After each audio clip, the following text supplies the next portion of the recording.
అదే RTV app వార్తల్ని క్షణాల్లో చదివే అవకాశం ఉంటుంది. ఒక న్యూస్ పేపర్, ఒక టెలివిజన్ ఛానల్ మీ చేతుల్లో ఎప్పుడూ ఉంటాయి. ఇక్కడ అనుమానం కలిగేది ఒక్కటే, ఎందుకంటే బాలకృష్ణ గారు మాట్లాడిన తీరు చూస్తుంటే ప్రతి ఒక్కరికి అనుమానం వస్తుంది. అనుమానం రాని వాడు ఎవరు ఉండడు ఈ రాష్ట్రంలో. ఆయన వ్యవహార శైలి చూసింటే.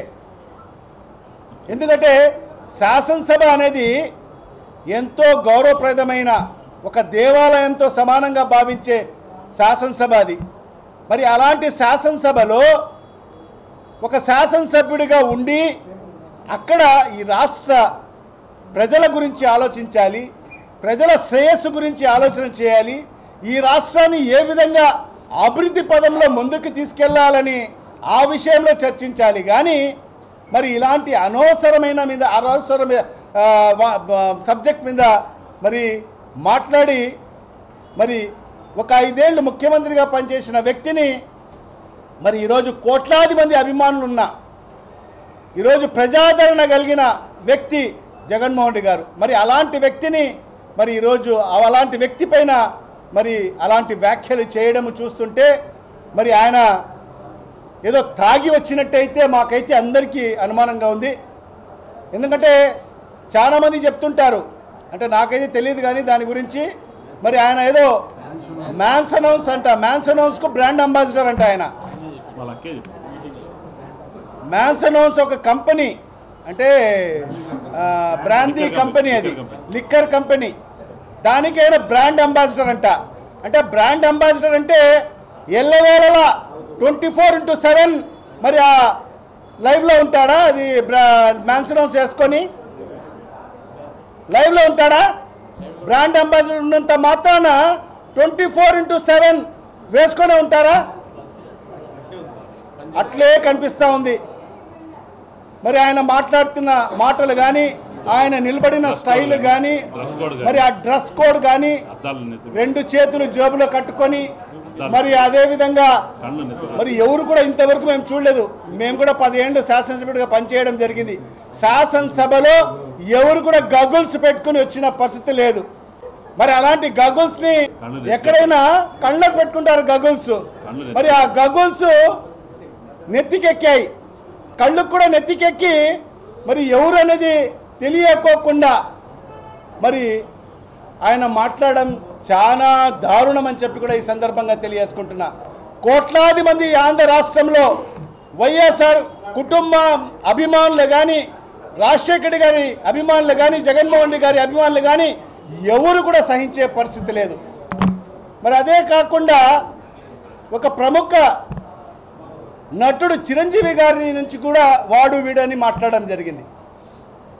మరి అంత మాట్లాడుతూ ఉన్నా కూడా మరి ఆ సభలోనే జనసేనకు సంబంధించిన సుమారుగా 20 మంది ఎమ్మెల్యేలు ఉన్నారు, దాంట్లో మంత్రులు కూడా ఉన్నారు. ఎవరు కూడా లేచి నిలబడి మాట్లాడడానికి సాహసించలేదు. అంటే బాలకృష్ణ అంటే అంత భయమా అని చెప్పి జన సైనికులకు నేను మరి ఈరోజు అడుగుతున్నాను. ఇవాళ 3 రోజులు అవుతుంది. మరి జనసేన నాయకుడు ఈ రాష్ట్రాన్ని నేను ఉద్ధరించేస్తాను, ఈ రాష్ట్రంలో ఉండే మహిళలందరినీ కూడా నేను రక్షిస్తాను, మరి ఈ రాష్ట్రంలో ఉండే ప్రతి ప్రజలకందరికీ కూడా నేను అన్ని రకాల మేలు చేస్తాను, ఈ ప్రభుత్వాన్ని ప్రశ్నిస్తానని చెప్పిన వ్యక్తి మరి నీ స్వయాన మీ అన్నగారికి మరి వాడు వీడు అని ఒక శాసనసభ్యుడు శాసనసభలో మాట్లాడుతూ ఉంటే మరి మీ ఎమ్మెల్యేలు నోరు మెదపలేదు. మరి 3 రోజులు అవుతున్నా మరి పవన్ కళ్యాణ్ నువ్వు ఎక్కడ ఉండావు, ఎక్కడ తలదాచుకొని ఉండావో ఈ రాష్ట్ర ప్రజలకు సమాధానం చెప్పాలి. ఎందుకు దీని మీద నువ్వు స్పందించలేదు అని చెప్పి ఈ సందర్భంగా మాట్లాడాల్సిన అవసరం ఉంది. మరి ఆనాడు జగన్మోహన్ రెడ్డి గారు మరి ఆ రోజు సినీ ప్రముఖులకు అందరినీ కూడా పిలిపించి ఎంతో హుందాతనంగా, ఎంతో మర్యాదగా వాళ్ళకందరికీ కూడా ఆహ్వానించి మరి వాళ్ళ సమస్యలు విని మరి వాళ్ళ సమస్యలు పరిష్కరించి మరి వాళ్ళను పంపిస్తే మరి ఇదే పవన్ కళ్యాణ్ ఎన్నికల సమయంలో అదనుగా తీసుకొని నా సోదరుడు చిరంజీవి గారిని జగన్మోహన్ రెడ్డి గారు అవమానించారు, మర్యాద చేయలేదు, అవమానించాడని చెప్పి ప్రతి సందర్భంలో కూడా మాట్లాడిన పరిస్థితి. తద్వారా నువ్వు లబ్ధి పొందావు. జగన్మోహన్ రెడ్డి గారు నా సోదరుని అవమానించాడని చెప్పావు. కానీ ఆ రోజు చిరంజీవి గారు స్పందించలేదు. మాకైతే ఒక రకంగా బాధగా ఉంది. మరి ఈరోజు ఆఖరికి కడాన మరి ఎప్పుడైతే బాలకృష్ణ శాసనసభలో మరి చిరంజీవి గారిని వాడు వీడని చెప్పిన తర్వాత మరి ఈ దేశంలో లేకపోయినా కూడా మరి అమెరికాలో ఉన్నా కూడా అక్కడి నుంచి ఒక లేఖను విడుదల చేయడం జరిగింది మీడియా మిత్రులకు. మరి ఆ లేఖలో అంతా కూడా కులంకుశంగా రాయడం జరిగింది. జగన్మోహన్ రెడ్డి గారు ఎంతో మర్యాద చేయడం జరిగింది, మమ్మల్ని ఎంతో మర్యాదగా ఆహ్వానించడం జరిగింది, మా సమస్యలు వినడం జరిగింది. మరి ఆ రోజు మేము చెప్పిన ప్రతి సమస్య పరిష్కారం చేయడం జరిగింది. ఆయన పరిష్కారం చేయడం వల్లనే మరి గతంలో మరి నా సినిమా ఎవరైతే బాలకృష్ణ సినిమా 2 సినిమాలు ఏదైతే అఖండ వీర నరసింహారెడ్డి 2 సినిమాలకు టికెట్లు పెంచుకోవడానికి అవకాశం కల్పించడం జరిగింది.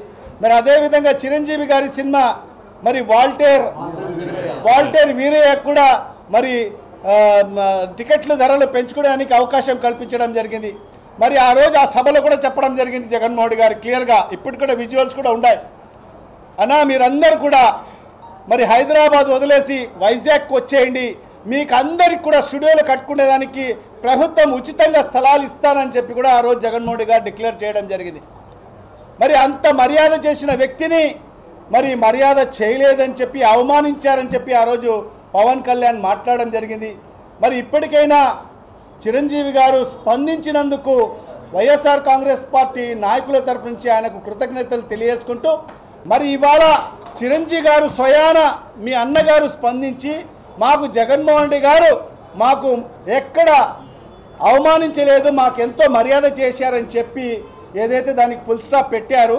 కానీ ఇవాళ ఏదైతే బాలకృష్ణ గారు మరి చిరంజీవి గారిని అవమానించిన తర్వాత కూడా మరి ఈరోజు పవన్ కళ్యాణ్ నోరు మెదకపోవడం అంటే మరి ఎందువల్ల భయపడుతున్నావు పవన్ కళ్యాణ్? ఈ రాష్ట్ర ప్రజలకు సమాధానం చెప్పాలి. అంటే ప్యాకేజ్ ఏమైనా ఆగిపోతుందనా? నెల వచ్చే ప్యాకేజ్ ఎక్కడైనా ఆపేస్తాడు చంద్రబాబు నాయుడు అనే, లేకపోతే నీకు ఇచ్చిన స్పెషల్ హెలికాప్టర్ తీసేస్తాడని భయంతో మాట్లాడలేకపోతున్నావా? లేకపోతే నీకు ఇచ్చిన ప్రోటోకాలు మరి ఆ సెక్యూరిటీ ఆ వాహనాలన్నీ కూడా తొలగించేస్తాడని నువ్వు ఎందుకు నోరు మెదపడం లేదా? దీనికి ఖచ్చితంగా నువ్వు సమాధానం చెప్పాల్సిన అవసరం ఎంతైనా ఉంది.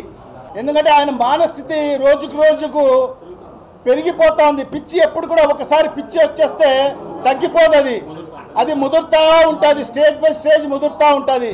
మరి ఆ స్టేజ్ బై స్టేజ్ ముదురుతా ఈరోజు పీక్ స్టేజ్కి వచ్చేసింది. అంటే ఎక్కడైనా ఇంట్లో మాట్లాడుకోవాల్సిన మాటలు మరి ఈరోజు బహిరంగంగా శాసనసభలోనే వచ్చి మాట్లాడే పరిస్థితి మరి ఈరోజు బాలకృష్ణకు దాపురిచ్చింది. కాబట్టి ఖచ్చితంగా ఆయనకు మెంటల్ హాస్పిటల్లో చేర్పించాల్సిన అవసరం ఉంది. ఎందుకంటే ఈ రాష్ట్రంలో మెంటల్ హాస్పిటల్స్ 2 ఉన్నాయి. ఒకటి వైజాగ్లో ఉంది, ఒకటి మన కడపలో ఉంది. నేనైతే నా యొక్క వ్యక్తిగత అభిప్రాయం ఏమంటే మొన్ననే మా నాయకుడు శ్రీ వైఎస్ జగన్మోహన్ రెడ్డి గారు మరి అత్యంత అధునాతనీకరంగా ఏదైతే మంచి టెక్నాలజీతో మరి ఇక్కడ ఒక సైకియాట్రిక్ హాస్పిటల్ని మన కడపలో ప్రారంభించడం జరిగింది. మరి బాలకృష్ణ గారికి మరి ఆ హాస్పిటల్లో చేర్పిస్తే బాగుంటుంటే మంచి వైద్యం కూడా అందుతుందని చెప్పి నేనైతే నా వ్యక్తిగతంగా నేను అభిప్రాయపడుతున్నాను. అదే ఇప్పుడు ఎందుకంటే ఆ శాసన ఏదైతే స్పీకర్ స్థానంలో కూర్చున్న వ్యక్తి ఎవరో తెలుసా మీకు? ఆ రోజు చుట్టు పెట్టుకోవాలని చూశారు, రాష్ట్రంలో ప్రజలందరూ కూడా తిరగబడ్డారు. కాబట్టి మరి ఈరోజు కాలబేరానికి రావడం జరిగింది. ఈరోజు మమ్మల్ని క్షమించండి, అది రికార్డ్స్ నుంచి తొలగించండి అని చెప్పి ఈరోజు క్షమాపణ కోరే దిశలోకి ఈరోజు రావడం జరిగింది. అందుకే ఒళ్ళు జాగ్రత్తగా పెట్టుకొని, ఎందుకంటే వైఎస్ఆర్ కాంగ్రెస్ పార్టీ అనేది ఏదో ఒక జగన్మోహన్ రెడ్డే కాదు, జగన్మోహన్ రెడ్డి వెనక ఈరోజు కోట్లాది మంది ఉన్నారు. ఈ రాష్ట్రంలో కోసం ప్రాణాలు ఇచ్చే వాళ్ళు ఉన్నారు. తస్మాత్ జాగ్రత్త అని చెప్పి కూడా ఈ సందర్భంగా మరిన్ని వీడియోస్ కోసం ఛానల్ ని సబ్స్క్రైబ్ చేయండి, లేటెస్ట్ అప్డేట్స్ కోసం వాట్సాప్ ఛానల్ ని ఫాలో చేయండి అండ్ లింక్ డిస్క్రిప్షన్ లో ఉంది.